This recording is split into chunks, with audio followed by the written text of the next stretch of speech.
नमामि रामं रघुवंशनाथम। आज की परिचर्चा का विषय है श्रीलंका के राष्ट्रपति महिंद्रा राजपक्षे और श्रीलंका की आर्थिक स्थिति। जैसा कि आप जानते हैं, कुछ दिनों के लिए महिंद्रा राजपक्षे चीन के हाथों खेल रहे थे और खूब चीनी पैसा लिए, और जब चीन सूद के साथ अपना पैसा लेने लगा तब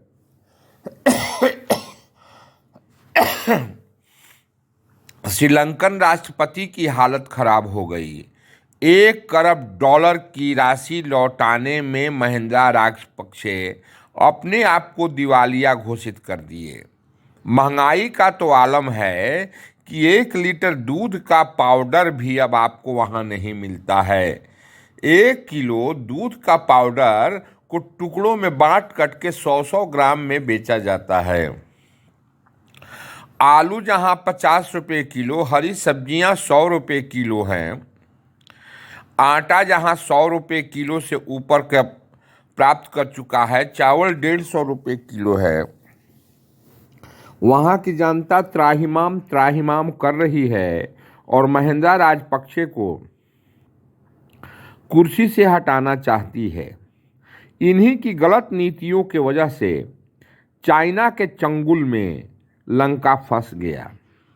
सस्ते कर्ज के प्रलोभन में श्रीलंका फंस गया चाइना के चंगुल में। अब चाइना अपना पैसा मांग रहा है और श्रीमान महिंद्रा राजपक्षे चिल्ला रहे हैं।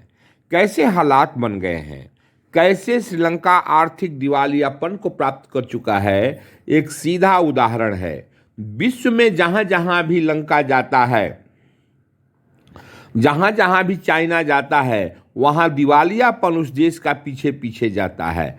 क्यों? कि अपने पैसे के सूद की अदायगी में चाइना उस देश की स्वामित्व को खरीद लेता है। अभी आपको मालूम ही होगा कि एक 99 साल के लिए एक बंदरगाह लंका का चाइना ले लिया है। पाकिस्तान का क्या होगा ईश्वर जाने। पाकिस्तान में आज बढ़ती हुई महंगाई और बेरोजगारी, जहां पर 75 रुपये किलो टमाटर, 100 रुपये किलो आलू, 150 रुपये लीटर दूध बिक रहा है, वहां पर पाकिस्तान की जनता त्राहिमाम त्राहिमाम कर रही है और पाकिस्तानी प्राइम मिनिस्टर श्रीमान इमरान खान को कुर्सी छोड़नी पड़ी। वजह साफ है, चाइना अपने टैक्स की उगाही कर रहा है, अपने पैसे को ले रहा है और किसी भी देश के आर्थिक हालात को वो खत्म कर देता है। गुलामी की जंजीरों में जकड़ देता है चाइना का पैसा। जो देश चाइना के चंगुल में गए वो बर्बाद हो गए। धन्य हो श्रीमान नरेंद्र दामोदर दास मोदी, जो कि लंका को खाने के लिए गेहूं की सप्लाई भारतवर्ष से हो रही है, वरना लंका का हालत खराब हो जाता। हमारे नरेंद्र दामोदर दास मोदी ने तो अफगानिस्तान में भी गेहूं की सप्लाई कर रहे हैं और वहां की जनता श्रीमान नरेंद्र दामोदर दास मोदी की जय जयकार कर रही है।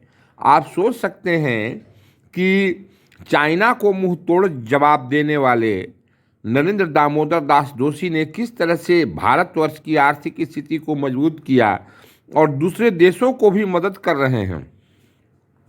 जबकि श्रीलंका बहुत ही उमड़ कर चढ़ कर चाइना की गोद में गया था और उससे पैसा लिया, लाखों लाखों डॉलर, करोड़ों डॉलर पैसा लिया और पैसा की अदायगी में आज लंका कहीं का नहीं रहा।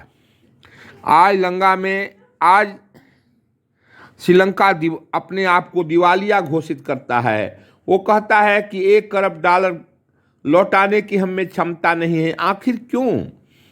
अगर देश का प्रधानमंत्री, देश का राष्ट्रपति, देश की सर्वोच्च सत्ता में बैठने वाला व्यक्ति देश के प्रति जिम्मेदार नहीं हो तो यही हालात होगा।